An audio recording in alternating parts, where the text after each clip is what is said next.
deadly little Miho. She won't let you feel a thing unless she wants you to. She twists the blade. He feels it. Dwight McCarty, the big fat kill. Miho, you are an angel. You are a saint. You are a blessing from above. You are Mother Teresa. You are God.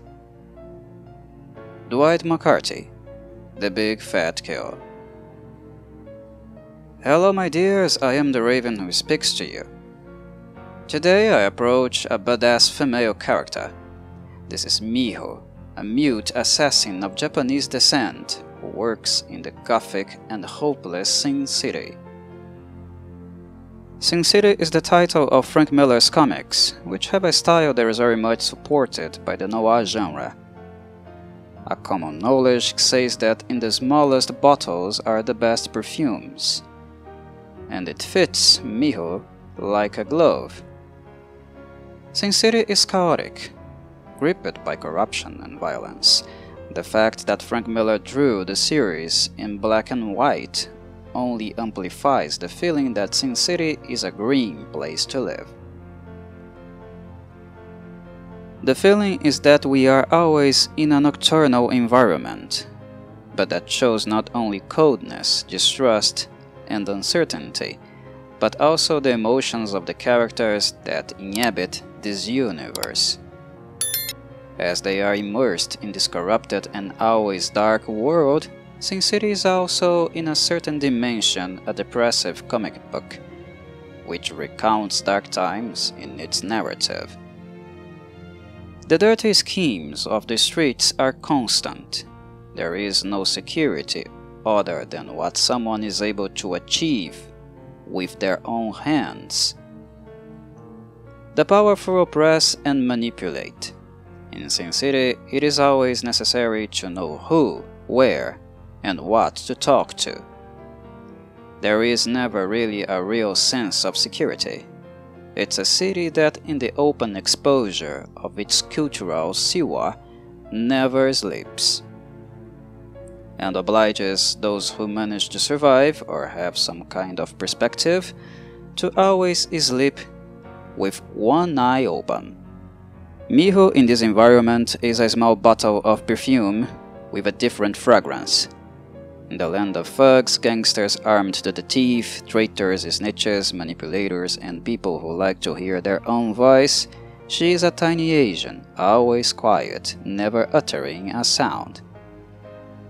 Those who judge Miho by appearance make a serious mistake. Upon seeing her, she appears so small and fragile that it would be possible to break her arm just by twisting it with one hand. But come on, try to do it. And 1 or 2 seconds will be enough for not see what hit you, and your head will be rolling on the floor. In the land of Sin City, Miho is not just a killer, she is death itself. She arrives without warning. She approaches silently and quickly takes a life, stealthily disappearing just the same. In Sin City, people like the smell of gunpowder. Miho don't. At the most, she likes some useful oil to clean and polish her weapon of trade, which is practically a part of her body. The sword, a beautiful Japanese katana. Miho is incredibly skilled, and pointing a gun at her, at close range, is not a wise move.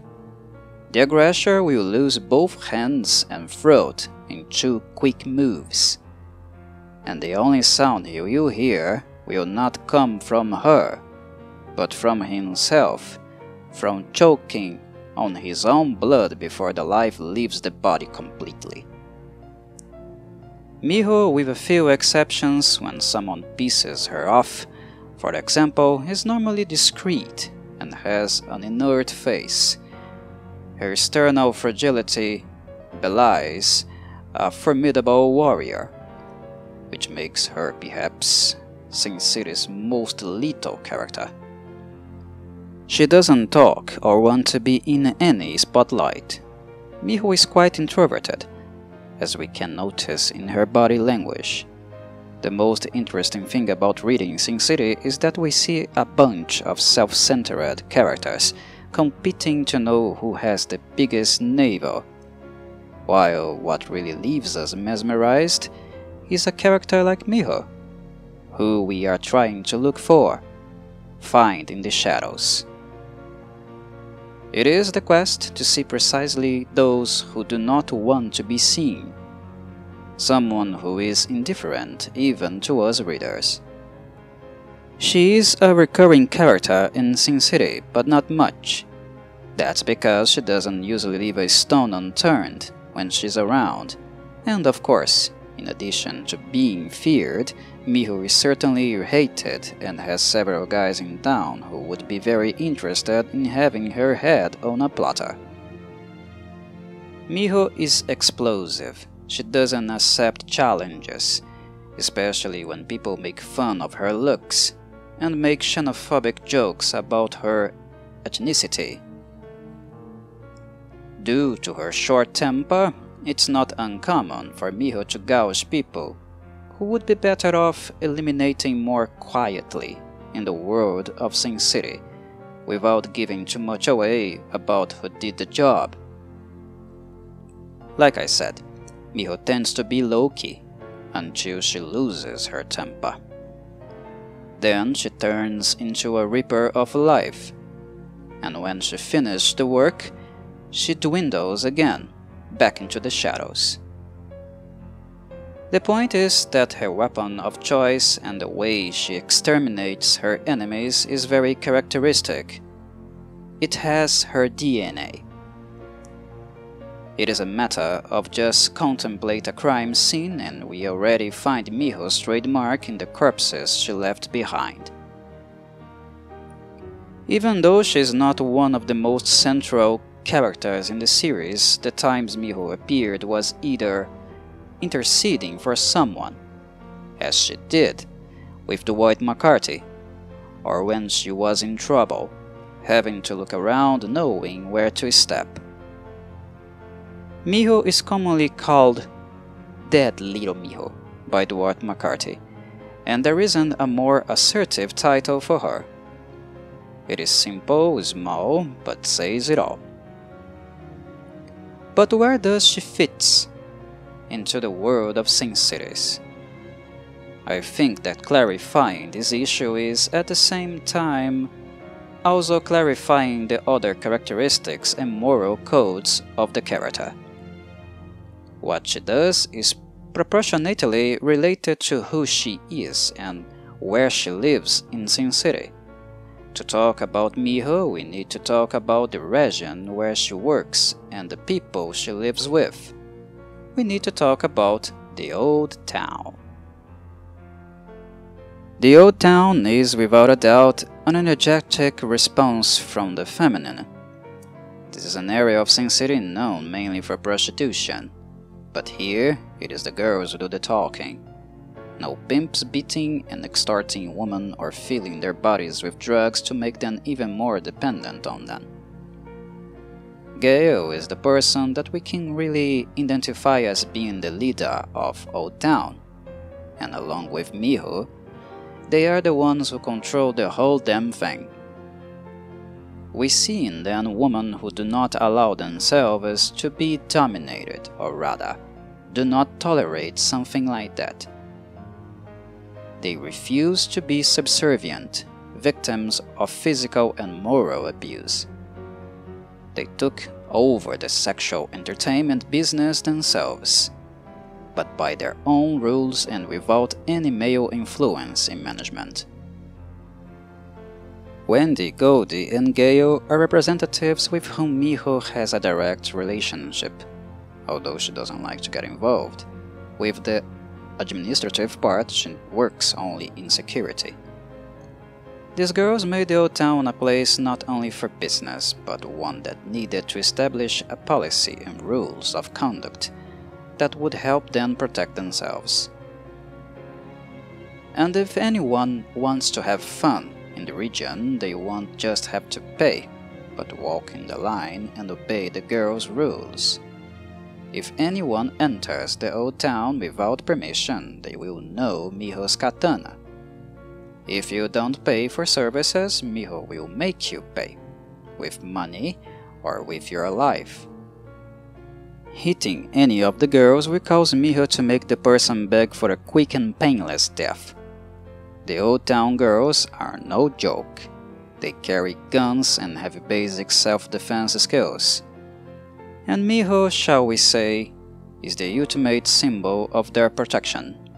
She is their sword. The prostitution business from the beginning was born with the purpose of sex tourism. The idea was to make the old town a hub, a reference point for prostitutes in the West, where there would be a wide variety of ethnic groups, women from the most diverse regions of the world. The plan aimed to make the place a sex tourism paradise, a place visited only by rich people, a rotting part of society. But with a business like this, obviously there are obstacles. As this is an illicit activity, it would take corruption to actually have some control and not be constantly at war with Sin City's larger politicians and authorities. When the old town girls put the pimps and mobsters out of there, leadership changed several times, passing through Wendy, Goldie, and Gale. But with all of them, it was always hard to keep the business working. It involves a lot of money and many vultures wanting to take control, making girls their own commodity. The form of leadership, curiously, was never formal in the old town. The leader is always one of the girls that was recognized by the others. In the case of Miho, she is always a mysterious and never speaks a single word. So it's not clear if she would in fact occupy this position one day.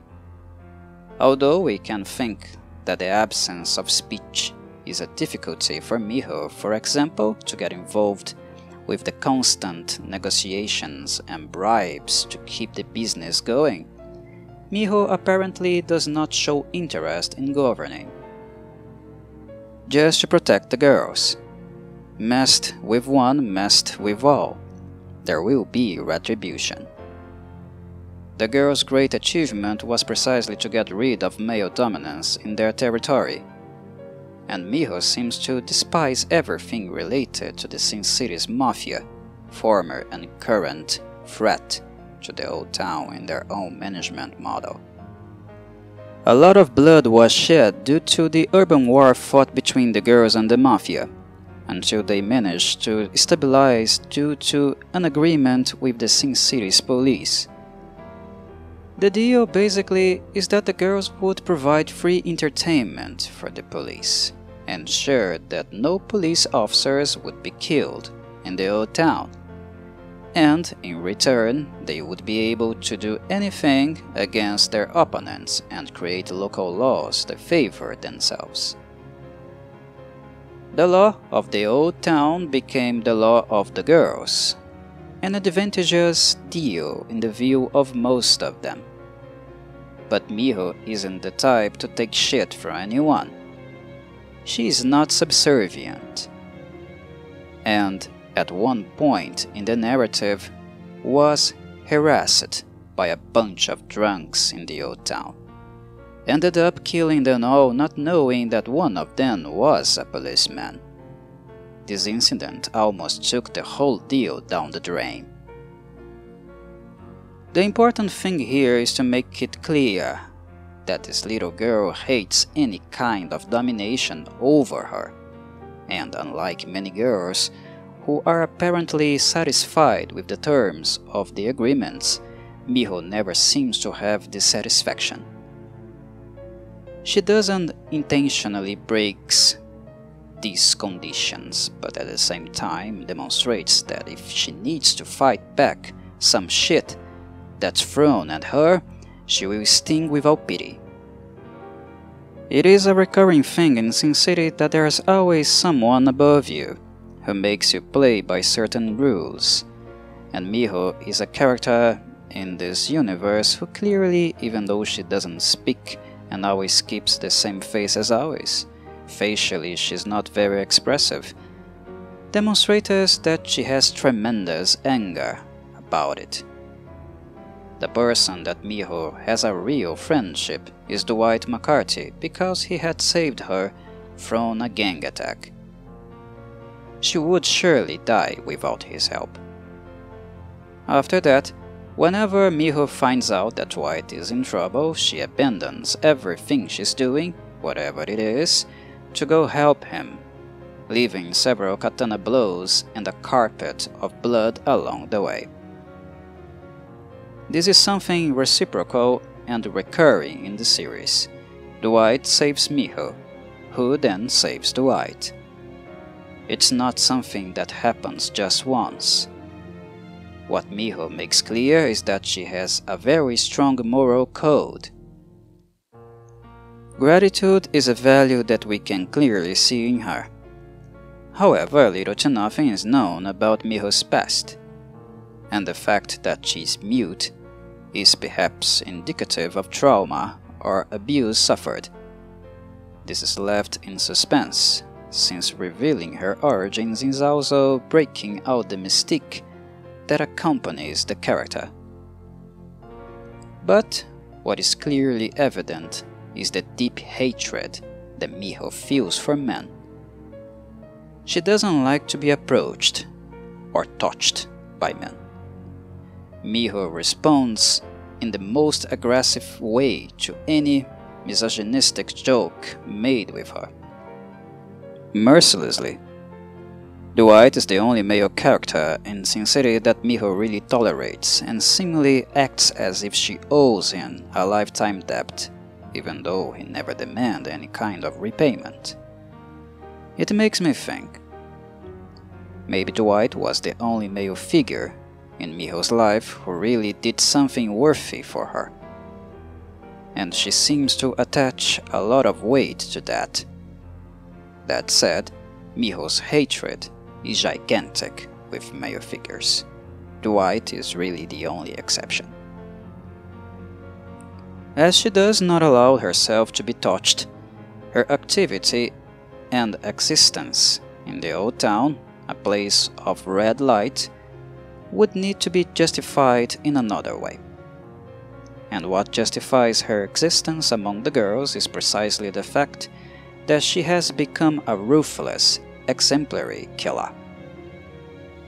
Miho is a force of nature, and thus she earns her place in the sorority, working with security, not entertainment.